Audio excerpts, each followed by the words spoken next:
In the rapidly changing world we live in, one thing remains the same. Paying for college still requires a lot of planning, saving, and usually a little help to cover it all. But you don't have to do it alone. That's where MEFA, your Massachusetts Educational Financing Authority, is here to help you with loans to fit your needs. No matter what comes next in your educational journey, we'll help you find a loan that is right for you. Apply today at MEFA.org. We're doing what we always do, answering listener questions related to digital video. But this is our 350th episode. Podcasting the ins and outs of digital video. Digital video. This is the DV Show. The DV Show.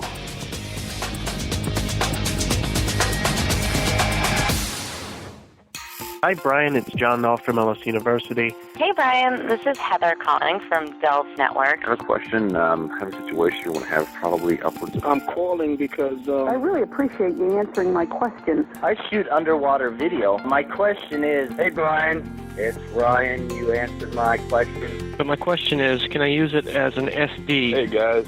This is Ed from Mississippi, of all places. Love the show. Hi, Brian. This is Matthew Mercer. I work for Tufts University. I'd like to know what do you think is the video camera that has... Wow, we answered thousands of listener questions on this podcast over the years. It's what's kept us going since 2005.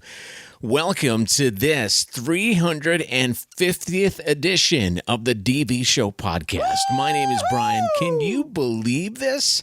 350 podcasts. Yay. Since 2005, we've been answering listener questions related to digital video production like no one else does. Wow. Really, sure, you can go onto YouTube and search for a solution or quickly get some training. You can even go onto the multiple question and answer forums related to video production, and you can even visit some of the great websites out there related to video. But you're not going to get the personalized touch that you get here on this podcast. Now, I've been in this industry since I was 13 years old and never stopped taking it to the professional level. I love what I do. Now, that doesn't make me old. That just makes me very experienced. So you want the DV Show team in your corner when it comes to anything related to digital video production, and we're willing to do this and help you for free. So if you're completely stumped, just need advice, interact with us, get your questions answered, or just listen and learn. Your question that you submit to us helps thousands and thousands of people, not just you. And I'm not the only one answering them. I have a crack team of 13 seasoned professionals here on the DV Show. We're ready to help you on Adobe Premiere, Final Cut Pro, Microsoft, Movie Maker, all of these apps that are on your phone. Anything from complex technical issues, we all do it here on the DV Show podcast. Now, with all of that said, let's take our first listener question. John asks, I have a full-time job and produce engaging videos on the side. I don't have the time to learn complicated software or the budget for a better camera other than my phone. What is the biggest bang for the buck? Great question, John, and it changes every single year, actually every single month on the DV Show podcast. The answer to this question is never the same every time we answer it, so we might as well catch up a little bit.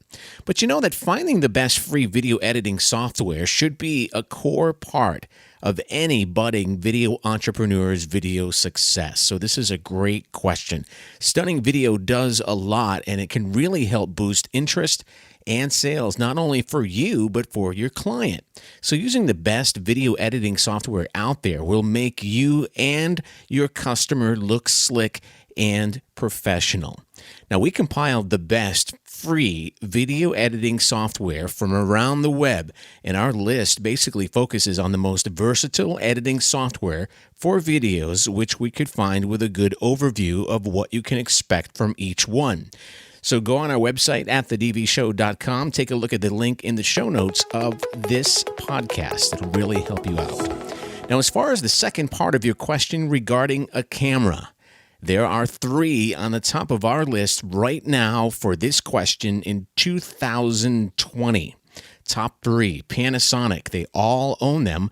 Lumix G7, the Lumix ZS100, and the Lumix TZ80. Now, all the latest cameras from Panasonic, regardless of their price and level, have the function of 4K video recording. Now, this is the key to making your video look professional at a low price. Undoubtedly, this is a huge advantage for beginners. Very few budget models have this feature, and this is why we chose 3 of them for an answer to this question. So again, let's go through these. The Panasonic Lumix ZS100. Now, this is a really inexpensive video camera that gives you the opportunity to record wonderful videos. For amateurs, for professionals, for photographers, it's a tool that is very reliable, and it fits right in your pocket. Records 1080p up to 120 frames a second. 4K video. I mean, this is a really, really good camera by Panasonic. The other one we mentioned is Lumix TZ80, and the main feature of this excellent video camera is the incredible clarity of images again. It's introducing 4K, which lets you take amazing 8-megapixel photos. And finally on our list was the Panasonic Lumix G7, another great budget video camera for beginners. And according to the manufacturer, the main function of this device is photography. So you can also use it for video, but many users have noticed that this compact camera copes well with video recording in various conditions, 1080p, 60 frames per second, and again, it's this 4K. Now, on this camera, you also have the opportunity to change lenses on the Lumix G7, which is really, really important. It gives you more options that are suitable for your purposes. Again, we'll put a link to these amazing Panasonic beginner-level video cameras in the show notes of this podcast. Paul asks, the templated video companies are killing off the local business here in the Chicagoland area. There are many videographers of all ages and quality. Good contacts are hard to find. I have used Thumbtack with very poor results. I am looking at Bark.com for leads now. Any suggestions on others? Now, Paul, I personally love this question, and it's loaded because video production is a fancy industry. It's a ton of fun to make video content, and the overall sexiness of the space attracts a lot of people into the industry. Now, these days in 2020, the ability to make quality video content is becoming more and more commoditized, unfortunately. So, making it in the video production industry really comes down to your ability to get leads, building opportunities to get hired, and always staying ahead of the competition with covert, guerrilla-style marketing tactics. And I call this elite videographer. I taught this over the years in the course Elite Videographer. Go ahead and check it out. Now, if you don't go above and beyond, you will not make it in this business. You're not going to get the leads. I mean, there's just so many cogs in the wheel to make it all happen. Just having a camera, editing equipment, it's no longer enough. It's just not, you're not going to cut it. So here's what I did.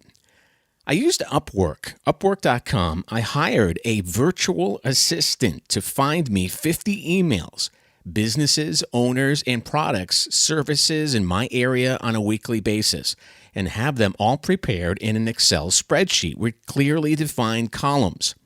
Now, these virtual assistants are willing to work for really, really cheap, $8, $15. Some of them are really have a lot of skills, but the ones that you want to look for is Google Sheets, Google Apps, Google Docs, email, and research. Now, they can do email research, manage your calendar, book appointments, anything you can dream of that's done on a computer. And this is a one-time project, don't forget. So you're not going to be paying them hourly. You're going to pay them one flat fee.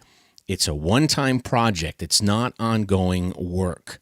Now, Upwork is really cool because there are safeguards, and you don't have to pay them until they reach some goals.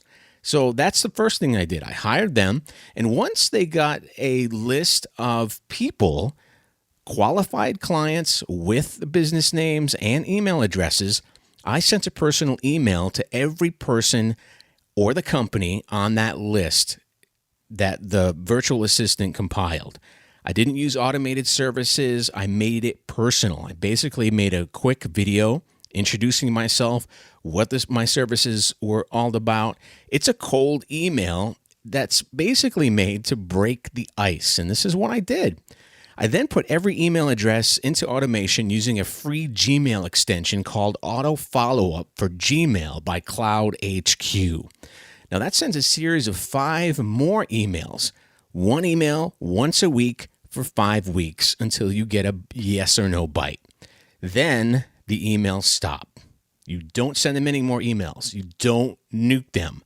But you do want to be on top of their mind, but not annoying or spammy with emails. I mean, you really don't want to get yourself banned or create a bad name for yourself. So then, there's a lot to this. I used a Gmail CRM tool called Streak, track the customers, and then once you finally get a bite, that's when you can start the process. You get a sale, you can actually go into video. But my system was basically to hire a virtual assistant to get the emails. Now, this is not for everyone, and there are all sorts of techniques a video pro could use to get leads, which is in itself a full-time job.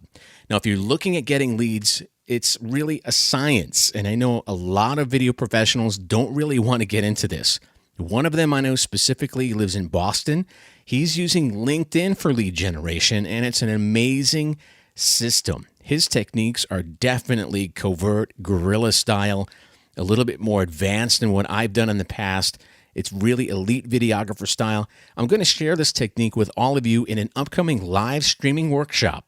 So visit live.thedvshow.com for dates and times. You may want to be there live. It's also going to be recorded so you can take a look at it, and we'll teach you this system. So join us again, live.thedvshow.com. Check it out. Hi, my name is Dan Bramley. I'm calling from Mesa, Arizona. I shoot underwater video, and I shot some underwater video, and as a kind of a gift, gave it to a scuba shop for their own personal enjoyment. They have recently called me and would like to get an HD version of that video and wondering if they can use some stills as part of their brochure to try and sell this dive to other people. My question is I told them a price and haven't heard back from them. My fear is that they may go ahead and use that video without my permission. My question is what are the legal ramifications of them doing that? I appreciate the information and hope to hear from you on the DV show. Thanks. Bye. Dan, thanks for this question. And best of all, thanks for calling in. It's great to hear the voice of our listeners and the questions that they have about video production. Now, I am not a copyright attorney. I'm not an intellectual property attorney. And most of all, I'm not an entertainment attorney. We do have one as part of the team here on the DV show. Not able to answer this question right now, but he has answered this in the past, and I'll give him the answer that he gave to this type of question, which relates to copyright. Now, plain and simple, copyright grants a number of exclusive rights to the owner, which is you, Dan. Reproduction rights, distribution rights, adaptation rights, performance and display rights. So what this basically says is that you have the flexibility when you need to decide what to do with what you own. You're the owner. You're the only one who can sell or license anything that has to do with that footage. So if that dive shop decides to sell your copyrighted work, you can bring them to court. It's that simple. Now, the benefits you get by owning the copyright for a piece of creative work, whether it's a video or a live stream, and in your case, it's a video that you shot underwater, it's really simple. Again, you're the only person who can copy, spread, publish, and make changes to that work. And most importantly, you're the only person who can make money from that video. So to get more information about this, look in the show notes of this podcast for a link entitled How to Copyright a Video to learn more details on how to protect yourself and your work. It's very, very helpful. And again, it'll be in the show notes of this podcast. Well, that does it for another edition of the DV Show. Thanks for listening and subscribing. You know, we're here for you during this pandemic. This is a weird situation where video is really bringing us all together. So whether it's about developing creative content, live streaming video, The best video equipment, software choices, editing tricks, intellectual property issues, creative, technical, or business. With this website, our interactive podcast, our webinars, and our team of professionals are all available to help you out. We'll talk to you next week. Video production just got easier. The DV Show. In our changing world, paying for college is more complex than ever. MEFA, your Massachusetts Educational Financing Authority, is here to help. Plan, save, and pay for college with guidance from a trusted resource. Get started at MEFA.org.